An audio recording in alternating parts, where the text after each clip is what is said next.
And welcome to this edition of the Native News Update on this Monday, March 21st. I'm your host for today's program, Paul DeMain. Many of the stories read here can also be found at our website at IndianCountryNews.com, and here are some of the news stories from the day from the Associated Press and other Native news sources. Ollie the trolley was launched on a new route during February, bringing guests in the Scottsdale area to 5 fine entertainment venues on the Salt River Pima-Maricopa Indian community.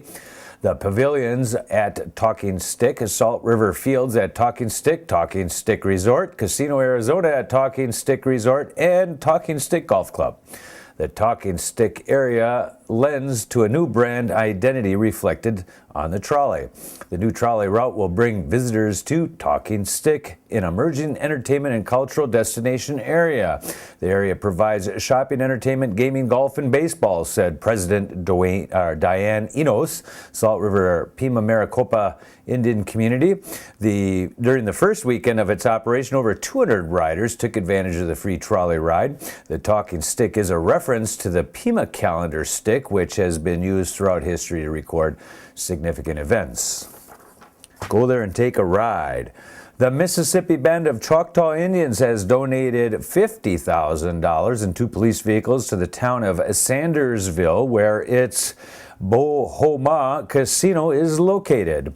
The tribal Mike O. Beasley Denson and Paul Harvey, president and CEO of Pearl River Resort, made the presentations recently to Sandersville Mayor Walter Buzzjack, Police Chief Tony Hosey, and Fire Chief John Bounds.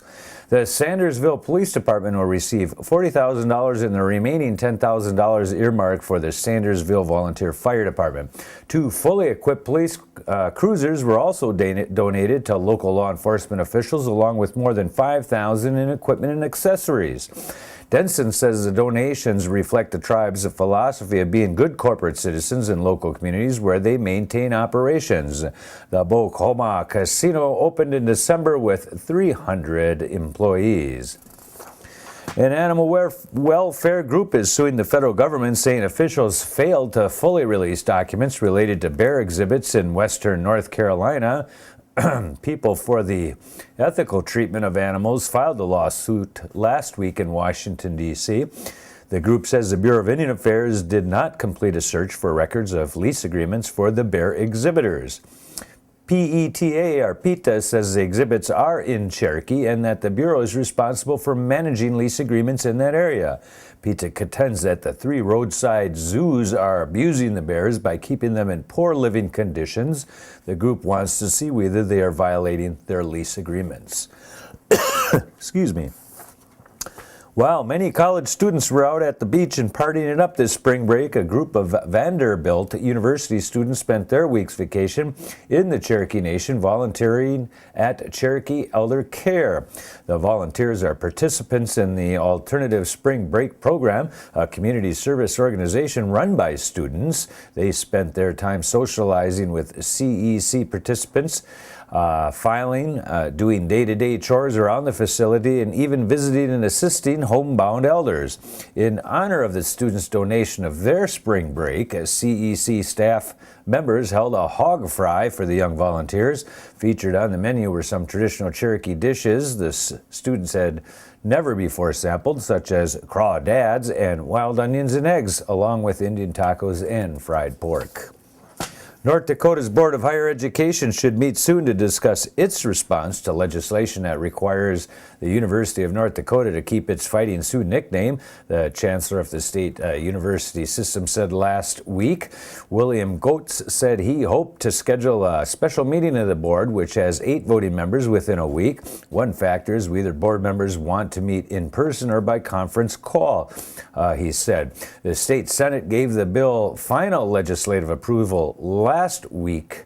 Governor Jack Dalrymple signed it into law last Tuesday, less than an hour after it was delivered to his office. It does not take effect until August 1st, which is when most bills approved by the 2011 legislature will become effective. Ramona Disjarlait, Program Director of Red Lake's CAP Weatherization Program, announced this week that the program will receive $495,000 for a fuel oil assistance, an increase of almost $100,000 over the 2009-2010 season. The assistance is for eligible Red Lake tribal members, both on and off the reservation. The donation is from the Citizens Energy Programs Association in partnership with Citgo Petroleum Corporation.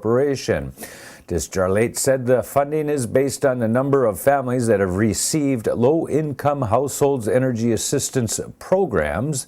The grant will be used to arrange for the purchase and delivery of heating fuel to qualified and approved households that are members of the tribe, and to nonprofit or governmental facilities or social institutions serving members of the tribe.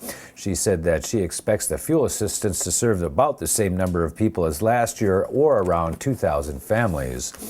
Protests against the new Wisconsin Governor Scott Walker continue to escalate in Madison and other cities and villages across the state. Tribal members, teachers, and union officials mobilized in Hayward, Wisconsin, where Republican delegates to the 7th Congressional District Caucus flipped off teachers, off-duty firemen, and children as they left the caucus meeting this Saturday, March 19th. One of the big complaints is campaign donations that Walker received from out-of-state corporations tied to the right-wing Tea Party agenda, Sarah Palin. The fourth highest donor to the governor of Wisconsin was the Koch brother Industries, an industrial giant that was investigated for criminal activities from 1989 to 1992 for underpayment of oil and gas royalties to Oklahoma Indians and tribes. In a portion of a speech, State Senator Robert Jauch addressed the protesters on March 19th near the Lakota Ojibwe Reservation about why the protests are important to the citizens of the state and the nation. We were at alternating points in time in the past month, actually the number one story ahead of Libya. And a sign in Egypt, and I understand that there have been people watching in Egypt, and we send from Wisconsin to Egypt our hope that you can embrace democracy as you join us in our attempt to protect democracy.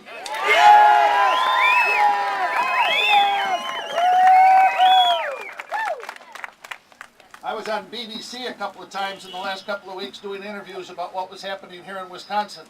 And in both of those times, they began the story with a 15-minute segment about the Middle East. And then to show you how important it is for us, they said, now we're going to go to the Midwest. That's how important, that's how essential it is for us to continue this fight. And it is not a fight about unions. It is a fight about workers. It is a fight about basic rights. And when somebody criticizes me or Nick or each of us that somehow these rights are not included in the Constitution, I will remind them that human rights are not included in the Constitution. Right. But workers' rights are human rights, by God, and we're going to do everything we can to protect the dignity of the worker in the workplace, because that's what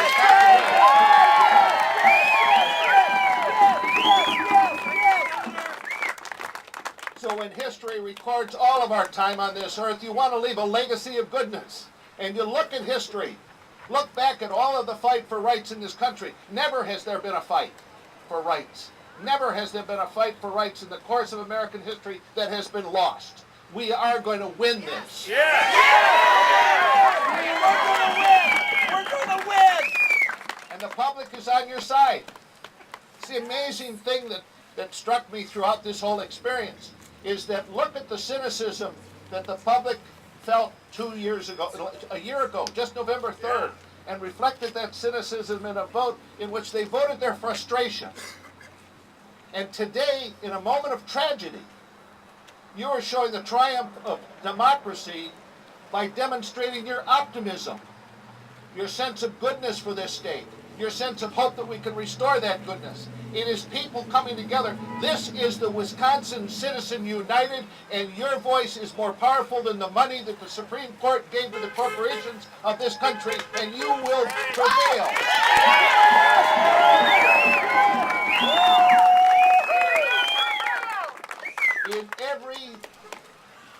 As you review your history books, and you look at how history records those that were on both sides, show me where they call those who work to eliminate rights heroes.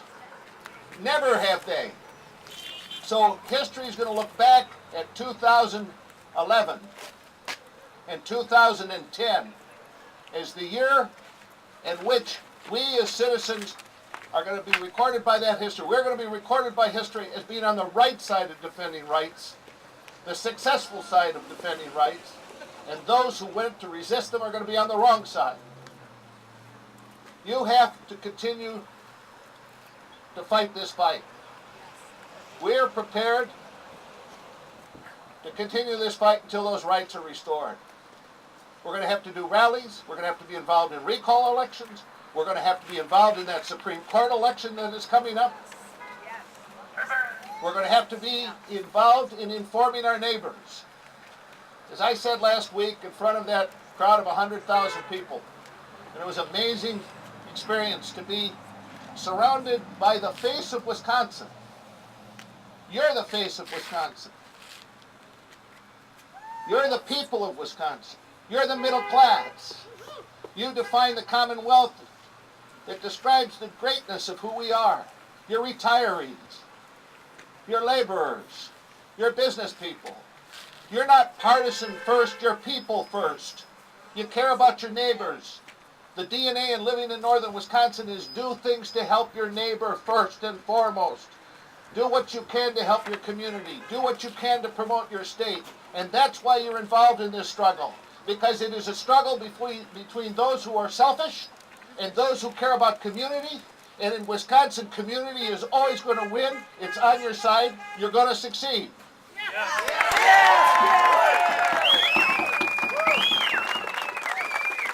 This morning, I drove from Poplar to Hurley because there was a party meeting there, and I wanted to make sure that we visited the smaller communities as well as some of the more populated communities. And on the way over, I listened to a tape that Big Top Chautauqua did when Wisconsin celebrated its sesquicentennial.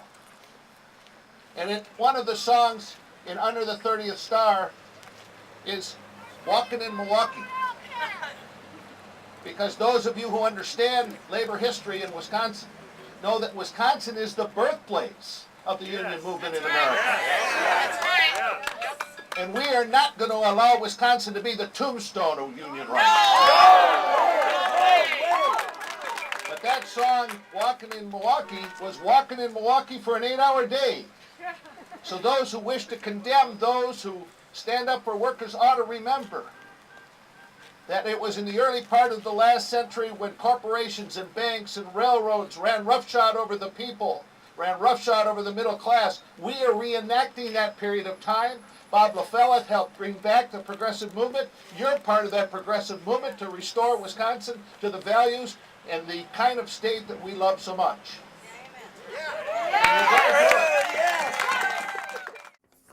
And that is the latest roundup of news from Indian Country on this edition of the Native News Update. Miigwech for showing up, and come back again here soon.